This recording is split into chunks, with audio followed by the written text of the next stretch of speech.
Hello friends, ഹെയർഫുഡ് മല്ലുവിൻ്റെ പുതിയൊരു വീഡിയോയിലേക്ക് നിങ്ങൾക്ക് സ്വാഗതം. നിങ്ങൾ ആരെങ്കിലും എന്നെ ആദ്യമായിട്ടാണ് കാണുന്നെങ്കിൽ എൻ്റെ പേര് ആൽബി. ഞങ്ങളുടെ ഈ ചാനലിലൂടെ ഞങ്ങൾ ചെറിയ യാത്രകൾ, അതുപോലെ തന്നെ എനിക്ക് 7 മാസമുള്ളൊരു മോളുണ്ട്. അപ്പോൾ മോൾക്ക് വേണ്ടി ഞാൻ ഉപയോഗിക്കുന്ന പ്രോഡക്ട്സ്, അതുപോലെ എൻ്റെ സ്കിൻ കെയർ, ചെറിയ അങ്ങനെയുള്ള ചെറിയ റിവ്യൂസും ഒക്കെ ആയിട്ടാണ് ഈ ചാനൽ. നിങ്ങൾക്ക് ആർക്കെങ്കിലും ഇഷ്ടമാകുകയാണെങ്കിൽ ലൈക്ക് ചെയ്യാനും ഷെയർ ചെയ്യാനും സബ്സ്ക്രൈബ് ചെയ്യാനും മറക്കരുത്. അപ്പോൾ ഇന്നത്തെ വീഡിയോ ഞാൻ ഉപയോഗിക്കുന്ന സ്കിൻ കെയർ പ്രോഡക്ട്സിനെ കുറിച്ചാണ്. ഞാൻ ഒരു ബ്രസ്റ്റ് ഫീഡിങ് മോമാണ്. അപ്പോൾ ഞാൻ പ്രഗ്നൻ്റ് ആയിരുന്നപ്പോഴും ഇപ്പോഴും ഉപയോഗിക്കുന്ന സേഫ് ആയിട്ടുള്ള സ്കിൻ കെയർ പ്രോഡക്ട്സാണ് ഈ വീഡിയോയിൽ ഞാൻ കാണിക്കുന്നത്. ഇപ്പോൾ നിങ്ങൾക്ക് അറിയാവുന്നതുപോലെ നമ്മൾ ബ്രസ്റ്റ് ഫീഡ് ചെയ്യുമ്പോഴും നമുക്ക് സർട്ടൻ പ്രോഡക്ട്സ് ഒന്നും യൂസ് ചെയ്യാൻ പറ്റത്തില്ല. അത് ബേബിക്ക് സേഫ് അല്ല. അപ്പോൾ നമ്മൾ സ്കിൻ കെയർ എന്ന് പറയുമ്പോൾ അറിയാവുന്ന പോലെ തന്നെ ഫസ്റ്റ് ഫേസ് വാഷ് തന്നെ നമുക്ക് തുടങ്ങാം. അപ്പം ഞാൻ ഉപയോഗിക്കുന്ന ഫേസ് വാഷ് ഇത് ബോഡി ഷോപ്പിൻ്റെ ടീ ട്രീ ക്ലാരിഫയിങ് ഫേസ് വാഷാണ്. ഇത് ഞാൻ കഴിഞ്ഞൊരു 1 ഇയർ എബോവ് ആയി ഞാനിത് യൂസ് ചെയ്യാൻ തുടങ്ങിയിട്ട്. ഇതെന്ന് പറഞ്ഞാൽ മെയിനായിട്ട് സ്കിന്ന് നന്നായിട്ട് ക്ലീൻ ചെയ്യും. ഇത് ഇപ്പോഴത്തെ പ്രോഡക്ട്സുകൾ, മേക്കപ്പ് പ്രോഡക്ട്സ് എല്ലാം തന്നെ വാട്ടർ പ്രൂഫും പിന്നെ അതുപോലെ സ്മഡ്ജ് പ്രൂഫും ട്രാൻസ്ഫർ പ്രൂഫും ഒക്കെയുള്ള മേക്കപ്സാണ്. അപ്പം നമ്മൾ വൈകിട്ടൊക്കെ വന്ന് ഫേസ് നന്നായിട്ട് ക്ലീൻ ചെയ്താലേ നമുക്ക് വീണ്ടും ആക്നീസ് ഒക്കെ വരും. അപ്പോൾ ഈ പ്രോഡക്ട്സിൻ്റെ ഞാൻ ഉപയോഗിച്ചിട്ട് എനിക്ക് മനസ്സിലായത് നന്നായിട്ട് ക്ലീൻ ചെയ്യും ഫേസ്. ഈവൻ സ്മഡ്ജ് പ്രൂഫ് ആയിട്ട് ലിപ്സ്റ്റിക് ഉണ്ടെങ്കിൽ പോലും, അതുപോലെ തന്നെ നമ്മൾ മസ്കാരയൊക്കെ ഇടുമല്ലോ, അതൊക്കെ നന്നായിട്ട് ക്ലീൻ ചെയ്യും. അപ്പോൾ ഇത് ഉപയോഗിച്ചിട്ട് എനിക്ക് ഇതുവരെ ഒരു കുരുവോ അങ്ങനെ ഒന്നും ഉണ്ടായിട്ടില്ല. എൻ്റെ സ്കിന്നാണേലും പോഴ്സൊക്കെ ഉള്ള സ്കിന്നാണ്. അപ്പോൾ അതിനൊക്കെ നന്നായിട്ട് ക്ലീൻ ചെയ്യുന്ന പോലെ എനിക്ക് തോന്നിയിട്ടുണ്ട്. ഫേസ് വാഷ് ചെയ്ത് കഴിഞ്ഞ് ഞാനൊരു എസൻഷ്യൽ ഓയിൽ ഉപയോഗിക്കാറുണ്ട്. അതാണ് ഓർഗാനിക് ജോജോബ ഓയിൽ. ഇത് ഞാൻ ആമസോണിൽ നിന്ന് വാങ്ങിയതാണ്. ആക്ച്വലി ഇതിന് മുമ്പ് ഞാൻ വേറൊരു കമ്പനിയുടെ ആയിരുന്നു ജോജോബ ഓയിൽ ഉപയോഗിച്ചുകൊണ്ടിരുന്നത്. പക്ഷെ അതിപ്പോൾ അവർ ഇറക്കുന്നില്ല. അത് കഴിഞ്ഞിട്ട് ഞാൻ കുറേ സെർച്ച് ചെയ്ത് കണ്ടുപിടിച്ചാണ് ഈ ജോജോബ ഓയിൽ. ഇതിൻ്റെ ലിങ്ക് നിങ്ങൾക്ക് ആവശ്യമുണ്ടെങ്കിൽ കമൻറ്റ് ചെയ്താൽ മതി, ഞാൻ തരാം. ഇതിൻ്റെ കുറേ ബെനിഫിറ്റ് ഉണ്ട്. ഇത് ഞാൻ സ്കിന്നിലും ഹെയറിലും അപ്ലൈ ചെയ്യുന്നുണ്ട്. ഹെയറിൽ ഇതെങ്ങനെയാണെന്ന് വെച്ചാൽ നമുക്ക് നിങ്ങൾക്ക് കാണാം, എൻ്റെ ഒരു കേളി ഹെയർ ആണ്. അപ്പം കേളി ഹെയർ അറിയാമല്ലോ, ഭയങ്കര ഡ്രൈ ആൻഡ് ഫ്രിസിയാണ്. അപ്പം വാഷ് ചെയ്ത് കഴിഞ്ഞിട്ട് ഞാനിത് അപ്ലൈ ചെയ്യാറുണ്ട് കുറച്ച്. അപ്പം മുടിക്കൊരു ഷൈനി ഒക്കെ കിട്ടാറുണ്ട്. പിന്നെ ഫേസിന് എങ്ങനെയാണെന്ന് വെച്ചാൽ ഇത് ആൻറ്റി ഓക്സിഡൻ്റ് ആണ്, ആൻറ്റി ആക്നെ, ആൻറ്റി ഇൻഫ്ലമേറ്ററി. അങ്ങനെ എനിക്ക് മെയിനായിട്ട് തോന്നിയിട്ട് നന്നായിട്ട് ഹൈഡ്രേറ്റ് ചെയ്യുന്നതായിട്ട് എനിക്ക് തോന്നിയിട്ടുണ്ട്. പിന്നെ സ്കിന്നിൽ അങ്ങനെ ആക്നേസ് ഒന്നും ഇതുമൂലം എനിക്കിതുവരെ ഉണ്ടായിട്ടില്ല. അപ്പം നിങ്ങൾക്ക് വേണമെങ്കിൽ ട്രൈ ചെയ്യാം കേട്ടോ. നല്ലൊരു എസെൻഷ്യൽ ഓയിലാണ്. പിന്നെ എസെൻഷ്യൽ ഓയിൽ ഇട്ട് കഴിഞ്ഞാൽ നമ്മൾ അടുത്തിടുന്ന മോയ്സ്ചറൈസറാണ്. അപ്പം ഞാൻ ഉപയോഗിക്കുന്ന മോയ്സ്ചറൈസർ മുമ്പ് പറഞ്ഞ പോലെ തന്നെ എൻ്റെ ആക്നെ പ്രോൺ കോമ്പിനേഷൻ സ്കിന്നാണ്. അപ്പം എനിക്ക് എല്ലാ മോയ്സ്ചറൈസറൊന്നും എനിക്ക് സ്യൂട്ടല്ല. അപ്പം ഞാൻ അങ്ങനെ സെർച്ച് ചെയ്ത് കണ്ടുപിടിച്ചാണ് ഈ ന്യൂട്രോജനയുടെ ഹൈഡ്രോ ബൂസ്റ്റ്. ഇത് ഞാനൊരു 3 to 4 ഇയേഴ്സായി യൂസ് ചെയ്യുന്നു. ഞാനിതല്ലാതെ വേറെ ഒരു മോയ്സ്ചറൈസറും യൂസ് ചെയ്തിട്ടില്ല. ഇതിന് മുമ്പ് ഞാൻ ലാക്മേയുടെ യൂസ് ചെയ്തിട്ടുണ്ട്. പക്ഷെ കഴിഞ്ഞ ലാസ്റ്റ് 4 ഇയേഴ്സായിട്ട് ഞാൻ ഈ ഒരൊറ്റ മോയ്സ്ചറൈസർ യൂസ് ചെയ്യാറുള്ളൂ. ഇതിൻ്റെ കൺസിസ്റ്റൻസി നിങ്ങൾക്ക് മനസ്സിലാവും. ഭയങ്കര ഒരു വാട്ടറി, ഭയങ്കര ലൈറ്റ് വെയിറ്റ് ആണ്. നല്ലൊരു സ്മൂത്ത് ഫിനിഷാണ് ഇതിന്. ഇത് നമുക്ക് ഫേസിലോട്ട് ഇട്ട് കഴിഞ്ഞാൽ അപ്പം തന്നെ മോയ്സ്ചറൈസിങ് ആകുന്നൊരു ഫീലുണ്ട്. അപ്പം ഇതാണ് ഞാൻ ഉപയോഗിക്കുന്ന മോയ്സ്ചറൈസർ. ഇത് പ്രഗ്നൻസി സേഫാണ്, അതുപോലെ തന്നെ ബ്രസ്റ്റ് ഫീഡിങ് ടൈമിലും സേഫാണ്. മുമ്പ് കാണിച്ച എസെൻഷ്യൽ ഓയിലും അങ്ങനെയാണ്. ഇത് 2 സേഫാണ്. അപ്പം മോയ്സ്ചറൈസർ ഇട്ട് കഴിഞ്ഞാൽ ഒരിക്കലും ഞാൻ സ്കിപ്പ് ചെയ്യാത്തൊരു പാർട്ടാണ് സൺസ്ക്രീൻ. ഞാൻ ഉപയോഗിക്കുന്ന സൺസ്ക്രീൻ ലാ റോഷെ പോസയുടെ SPF 50+ ഉള്ള ഈ സൺസ്ക്രീനാണ്. ഇത് ടിൻറ്റഡ് ഒരു സൺസ്ക്രീനാണ്. കാണാം, ടിൻറ്റഡ് സൺസ്ക്രീനാണ്.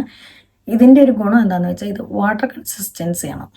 പിന്നെ വേറൊരു ഇതെന്താണെന്ന് വെച്ചാൽ ഇത് ടിൻറ്റഡ് ആണ്. അപ്പോൾ നമ്മളിപ്പോൾ ഒരു ഫൗണ്ടേഷൻ ഇട്ടില്ലെങ്കിൽ നമ്മുടെ സ്കിന്നിൽ കുറച്ച് ക്ലീനൊക്കെ ആയിട്ടിരിക്കാൻ നമുക്ക് ഈ സൺസ്ക്രീൻ മാത്രം ഇട്ടാലും മതി. പിന്നെ ഇതിൻ്റെ വേറെ ഒന്ന് ചെയ്ത് ആക്നെയൊന്നും എനിക്ക് ഇതുവരെ ഉണ്ടായിട്ടില്ല. ഇത് പിന്നെ നല്ല സൺ പ്രൊട്ടക്ഷനാണ്. ഞാനിപ്പോൾ കഴിഞ്ഞ മാസം നാട്ടിൽ പോയിട്ടുണ്ടായിരുന്നു. 1 മന്ത് നാട്ടിലുണ്ടായിരുന്നു വെക്കേഷന്. അപ്പം നമുക്കറിയാം നാട്ടിലെ വെതറും അവിടുത്തെ ഇതൊക്കെ നമുക്കറിയാം, ചൂടൊക്കെ. അപ്പം ഞാൻ ആ ഒരു മാസം അവിടെ നിന്നിട്ടും ഡെയിലി ഇതിന് അപ്ലൈ ചെയ്യാൻ പുറത്ത് പോകുമ്പോൾ എനിക്ക് സൺ ടാൻ അടിച്ചിട്ടേ ഇല്ല. അപ്പോൾ എനിക്ക് തോന്നുന്നു നല്ലൊരു പ്രൊട്ടക്ഷൻ തരുന്നൊരു സൺസ്ക്രീനാണ്. ഇത് ഒരിക്കലും സ്കിപ്പ് ചെയ്യാറില്ല. വേറെ എന്ത് വന്നാലും, വേറെ മോയ്സ്ചറൈസർ ചിലക്കൊക്കെ മറന്നു കാണും, പക്ഷെ ഒരിക്കലും ഞാൻ സ്കിപ്പ് ചെയ്യാത്തൊരു കാര്യമാണ് സൺസ്ക്രീൻ. പിന്നെ കുറച്ചൊരു ഓയിലിയാണ്. അപ്പം ഓയിലി സ്കിന്നുള്ളവർക്കൊക്കെ ഇത് എങ്ങനെ ഉണ്ടാവുമെന്ന് എനിക്കറിയില്ല. പക്ഷെ എൻ്റെ കോമ്പിനേഷൻ സ്കിൻ ആയതുകൊണ്ട് എനിക്കിത് നല്ലതായിട്ട് വർക്ക് ചെയ്യുന്നുണ്ട്. അപ്പോൾ ഇത്രയും നേരം നമ്മൾ കണ്ട എൻ്റെ ഡെയിലി സ്കിൻ കെയർ റുട്ടീനാണ്. അപ്പോൾ നൈറ്റ് ടൈമിൽ ഞാൻ സെയിം ഫേസ് വാഷാണ് ഉപയോഗിക്കുന്നത്.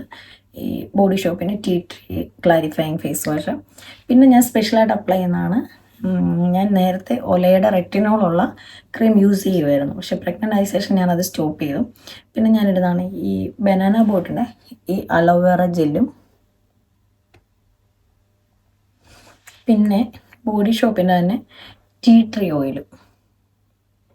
ഞാൻ ഇത് രണ്ടും കൂടെ മിക്സ് ചെയ്ത് നൈറ്റിൽ ഫേസിൽ തേക്കാറുണ്ട്. നേരത്തെ എനിക്ക് ഒരുപാട് കുരു ഉണ്ടായിരുന്നു ഞാൻ പറഞ്ഞ പോലെ തന്നെ. പക്ഷെ ഇപ്പം അങ്ങനെ കുരുവൊന്നും അങ്ങനെ വരാറില്ല. ഈ കാണുന്ന ഇത് പ്രോഡക്ട്സിൻ്റെ ഒന്നുമല്ല. അപ്പം സ്കിൻ ഒത്തിരി ക്ലിയർ ആയ പോലെ തോന്നുന്നുണ്ട് ഇങ്ങനെ മിക്സ് ചെയ്ത് യൂസ് ചെയ്യുമ്പോൾ. ഇത് ബോഡി ഷോപ്പിൻ്റെ ടീ ട്രീ ഓയിലിന് കുറേ ബെനിഫിറ്റ്സ് ഉണ്ട്, നിങ്ങൾക്കറിയാലോ. സ്കിന്ന് ക്ലീൻ ആകാനും ആൻറ്റി ഇൻഫ്ലമേറ്ററി ആൻറ്റി ഓക്സിഡൻ്റ് ഒക്കെ പ്രോപ്പർട്ടികളാണ്. പിന്നെ ഈ അലോവേറ ജെൽ മെയിനായിട്ട് ഞാൻ ബീച്ചിലൊക്കെ പോയിട്ട് വന്നു കഴിയുമ്പോൾ ഞാൻ കയ്യിലും കാലിലും ഒക്കെ തേക്കാറുണ്ട്. കാരണം ഇതും ടാൻ അടിക്കുന്നത് പ്രിവെൻറ്റ് ചെയ്യല്ല, ടാൻ അടിച്ചിട്ടുണ്ടെങ്കിൽ അത് പെട്ടെന്ന് തന്നെ ക്ലീൻ ആകാൻ വേണ്ടി ഇത് ഹെൽപ്പ് ചെയ്യുന്നതായിട്ട് ശ്രദ്ധിച്ചിട്ടുണ്ട്. പിന്നെ ഞാൻ കുറേ റിവ്യൂ ഒക്കെ നോക്കിയാണ് വാങ്ങിയത്. നമ്മുടെ സൂപ്പർ ഡ്രഗിൽ അവിടെ അവൈലബിൾ ആണ് ഈ ബനാന ബോട്ടിൻ്റെ. ആക്ച്വലി ഇത് ഞാൻ നേരത്തെ ഗൾഫിലായിരുന്നപ്പോഴും ഞാനിത് യൂസ് ചെയ്തിട്ടുണ്ട്. അന്ന് ഇതുപോലെ തന്നെ ടാൻ അടിക്കുന്നതിൽ നിന്ന് കുറച്ച് ടാൻ്റെ കളർ മാറാൻ വേണ്ടി ഇത് ഹെൽപ്പ് ചെയ്യാറുണ്ടായിരുന്നു. ഇതാണ് ഞാൻ ഉപയോഗിക്കുന്ന night time skin care routine. പിന്നെ ഞാൻ ഡെയിലി നൈറ്റിൽ മസ്റ്റായിട്ട് യൂസ് ചെയ്യുന്ന വേറെ ഇതാണ് ഈ ലിപ് ബാം. ഇത് മറ്റേ വിൽവയുടെ ഗ്രേപ്പ് ഫ്രൂട്ട് ലിപ് ബാമാണ്. ഇത് കഴിഞ്ഞൊരു 3 ഇയേഴ്സായിട്ട് 2 to 3 ഇയേഴ്സായിട്ട് ഞാനിത് യൂസ് ചെയ്യുന്നതാണ്. നല്ല ബീട്രൂട്ടിൻ്റെ ഒരു കളറാണ്, നല്ലൊരു കളറാണ്. നമ്മൾ ലിപ്സ്റ്റിക് ഇട്ടില്ലെങ്കിലും ഈ ലിപ് ബാം മാത്രം ഇട്ടാൽ മതി, നമുക്ക് നല്ലൊരു കളർ തരും. ഇത്രയും കളറുണ്ട് അതിന്, നല്ലൊരു ലൈറ്റായിട്ടുള്ള കളർ, നല്ലൊരു പിന്നെ നന്നായിട്ട് മോയ്സ്ചറൈസ് ചെയ്യും നമ്മുടെ ലിപ്പ്.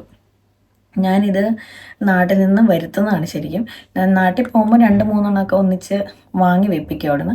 ഇനി അതിലിവിടെ വന്ന് തീർന്നു പോവുകയോ മിസ്സായി പോവുകയൊക്കെ ചെയ്തിട്ടുണ്ട്. അപ്പോൾ ഞാൻ നാട്ടിൽ നിന്ന് വിൽവയുടെ ഹെയർ കെയർ പ്രോഡക്ട്സാണ് ഉപയോഗിക്കുന്നത്. അപ്പോൾ അതിൻ്റെ കൂടെ ഞാൻ എപ്പോഴും ഇതുപോലെ ഒരെണ്ണം എക്സ്ട്രാ വാങ്ങി വെക്കാറുണ്ട്. നല്ലൊരു ലിപ് ബാമാണ്. പിന്നെ ഞാൻ പ്രഗ്നൻ്റ് ആയിരുന്നപ്പം റെഗുലറായിട്ട് യൂസ് ചെയ്യുന്ന ഒരു ഇതാണ് എൻ്റെ സ്കിൻ കെയർ, അല്ല ഫേസിന് മാത്രമല്ല സ്കിന്നിന്. അതായത് നമ്മൾ പ്രഗ്നൻ്റ് ആകാൻ പറയുന്നത് വയറിൽ സ്ട്രെച്ച് മാർക്സ് ഒക്കെ ഉണ്ടാവും. അപ്പോൾ അത് പ്രിവെൻറ്റ് ചെയ്യാൻ വേണ്ടി ഞാൻ മോസ്റ്റ്ലി എല്ലാ ദിവസവും തന്നെ ഞാൻ അപ്ലൈ ചെയ്തിട്ടുണ്ട്. വല്ലപ്പോഴും ഒരു ദിവസമൊക്കെ സ്കിപ്പായിട്ടുണ്ടെങ്കിലുള്ളൂ. ഈ മാമാമിയോടെ ടമ്മി റബ്ബ്, ആക്ച്വലി വലിയൊരു ട്യൂബായിരുന്നു ഇതെനിക്ക് ഇതായിട്ട് മറ്റേ നമുക്ക് ഗിഫ്റ്റ് പാക്കറ്റ്സ് വരുമല്ലോ അതിൽ വന്നാണിത്. പക്ഷേ ആക്ച്വലി ഇതിൻ്റെ വലിയ ബോട്ടിലേ ഞാൻ വാങ്ങിയിട്ടുണ്ട് ആമസോണിൽ നിന്ന്. അപ്പോൾ അത് ഭയങ്കരമായിട്ട് എന്നെ ഹെൽപ്പ് ചെയ്തു. എൻ്റെ വയറിൽ അങ്ങനെ വലിയ സ്ട്രെച്ച് മാർക്സോ അങ്ങനെ ഒന്നും ഉണ്ടായിട്ടില്ല. വയറിൽ മാത്രമല്ല നമ്മുടെ കാലിലുമൊക്കെ നമുക്ക് സ്ട്രെച്ച് മാർക്സ് ഉണ്ടാവില്ല നമ്മൾ പ്രഗ്നൻ്റ് ആകുമ്പോൾ. അപ്പോൾ ഇത് ഞാൻ ഡെയിലി യൂസ് ചെയ്യുമായിരുന്നു എൻ്റെ സ്കിൻ മറ്റേ മോയ്സ്ചറൈസറിൻ്റെ കൂടെ. അപ്പോൾ ഇത്രയും നേരം നമ്മൾ കണ്ട സ്കിൻ കെയർ പ്രോഡക്ട്സ് ആണ്. ഇതുപോലെ സ്കിൻ കെയർ പ്രോഡക്ട്സ് അല്ല, ഞാനൊരു സ്കിൻ റോളർ വല്ലപ്പോഴൊക്കെ യൂസ് ചെയ്യാറുണ്ടായിരുന്നു. ഇപ്പം ഇല്ല, ഇപ്പം മോളുണ്ടായ ശേഷം എനിക്കിതിനൊന്നും സമയം കിട്ടാറില്ല. അപ്പം ഇതൊരു എഫക്റ്റീവാണെന്ന് എനിക്ക് തോന്നിയിട്ടുണ്ട്, എനിക്ക് പേഴ്സണലി. പക്ഷെ ഇത് മസ്റ്റ് ഹാവ്സ് ഒന്നുമല്ല. നമ്മൾ രാവിലെയൊക്കെ എണീറ്റ് വരാൻ നമ്മുടെ മുഖം ഇങ്ങനെ ഭയങ്കര പഫി ആയിട്ടൊക്കെ ചില ദിവസം ഇരിക്കുമല്ലോ. അപ്പോൾ നമുക്കത് ഇതിങ്ങനെ വെച്ചിട്ട് മസാജ് ഫേസിൽ കൊടുത്താൽ ഇതിന് നല്ലൊരു തണുപ്പാണ്. അപ്പോൾ നമുക്കൊന്ന് റീഫ്രഷ് ആകുന്ന പോലെ തോന്നിയിട്ടുണ്ട്. പിന്നെ ഇത് നമുക്ക് ഈ ലിംഫാറ്റിക് ഡ്രെയിനേജിനെയൊക്കെ ഹെൽപ്പ് ചെയ്യും. അപ്പോൾ നമുക്ക് ഇൻഫെക്ഷനൊക്കെ പ്രിവെൻറ്റ് ചെയ്യും സ്കിന്നിന്. അതുപോലെ തന്നെ വേറൊരിതാണ്, നമുക്ക് സർക്കുലേഷൻ ഫേസിൽ കൂടും, ഫേസിന് ഇച്ചിരി ഗ്ലോ ഒക്കെ കിട്ടും. ഇത് കിട്ടിയിട്ട് ഗ്ലോ കിട്ടിയെന്നില്ല കേട്ടോ, പക്ഷേ ഇതാണ് അതിനെക്കുറിച്ച് ക്ലെയിം ചെയ്യുന്നത്. പക്ഷേ ഇത് എനിക്ക് മെയിനായിട്ട് എനിക്കിഷ്ടം ഫേസിൽ ഇങ്ങനെ ചെയ്യുമ്പോൾ ഇതിന് കിട്ടുന്ന ആ തണുപ്പുണ്ടല്ലോ, അതെനിക്ക് ഭയങ്കര ഇഷ്ടമാണ് ഇത് യൂസ് ചെയ്യാൻ വേണ്ടി. പിന്നെ എൻ്റെ സ്കിൻ കെയർ റുട്ടീനിൽ ഞാൻ റെഗുലറായിട്ടല്ല എങ്കിലും ഇടയ്ക്കൊക്കെ യൂസ് ചെയ്യാറുള്ള ഒരു സാധനമാണ് ഈ അണ്ടർ ഐ ക്രീം. ഇത് വിൽവയുടെ അണ്ടർ ഐ ക്രീമാണ്. ഇവർ ക്ലെയിം ചെയ്യുന്നത് ഡാർക്ക് സർക്കിൾസിനെ കൺട്രോൾ ചെയ്യുന്നതാണ്. എനിക്ക് ഒരുപാട് വ്യത്യാസമൊന്നും തോന്നിയിട്ടില്ല. പിന്നെ ഞാൻ റെഗുലറായിട്ട് ഇത് യൂസ് ചെയ്യാറില്ല, എനിക്ക് സമയം കിട്ടുമ്പോഴൊക്കെ യൂസ് ചെയ്യാറുള്ളൂ. ഇപ്പം റിസർച്ചൊക്കെ പറയുന്നത് നമ്മൾ ശരിക്കും ഈ അണ്ടർ ഐ ക്രീം തന്നെ യൂസ് ചെയ്യണമെന്നൊന്നുമില്ല. നമ്മൾ ഉപയോഗിക്കുന്ന മോയ്സ്ചറൈസറിന് അതിപ്പോൾ ഹൈലൂറോണിക് ആസിഡും പെപ്റ്റൈഡ്സും മറ്റേ ഗ്ലൈക്കോളിക് ആസിഡും അങ്ങനെയുള്ള സാധനങ്ങളൊക്കെ ഇപ്പോൾ ഉണ്ടല്ലോ. അപ്പോൾ അതുകൊണ്ട് അത് നമ്മുടെ ഡാർക്ക് സർക്കിൾസിന് അത് ഒരു പരിധി വരെയൊക്കെ കൺട്രോൾ ചെയ്യുന്നതാണ് പറയുന്നത്. പിന്നെ ഇത് ബ്രസ്റ്റ് ഫീഡിങ് ആയിട്ടുള്ള മോംസിനും പ്രഗ്നൻ്റ് ആയിട്ടുള്ള വുമണിനും ഒക്കെ സേഫ് ആണെന്നാണ് അവരുടെ സൈറ്റിൽ പറയുന്നത്. അപ്പോൾ ഇത്ര സ്കിൻ കെയർ പ്രോഡക്ട്സ് ആണ് ഞാൻ യൂസ് ചെയ്യുന്നത്. നിങ്ങൾക്ക് ഈ വീഡിയോ ഇഷ്ടമായെന്ന് വിചാരിക്കുന്നു. നിങ്ങൾ ഇത് പ്രഗ്നൻ്റ് ആയിട്ടോ ബ്രസ്റ്റ് ഫീഡിങ് ആയിട്ടുള്ള ഫ്രണ്ട്സിനോ ഫാമിലി മെമ്പേഴ്സോ ഉണ്ടെങ്കിൽ ഷെയർ ചെയ്യാൻ മറക്കരുത്. ലൈക്ക് ചെയ്യാനും കമൻറ്റ് ചെയ്യാനും സബ്സ്ക്രൈബ് ചെയ്യാനും കൂടെ മറക്കരുത് കേട്ടോ. അപ്പം ഈ പ്രോഡക്ട്സിൻ്റെ ഏതെങ്കിലും ലിങ്ക് നിങ്ങൾക്ക് ആവശ്യമുണ്ടെങ്കിൽ കമൻറ്റ് ബോക്സിൽ മെസ്സേജ് അയക്കുക, ഞാൻ ലിങ്ക് അയക്കാം. അപ്പം ആരും മറക്കരുത് കേട്ടോ സബ്സ്ക്രൈബ് ചെയ്യാനും കമൻറ്റ് ചെയ്യാനൊന്നും. Thank you for watching.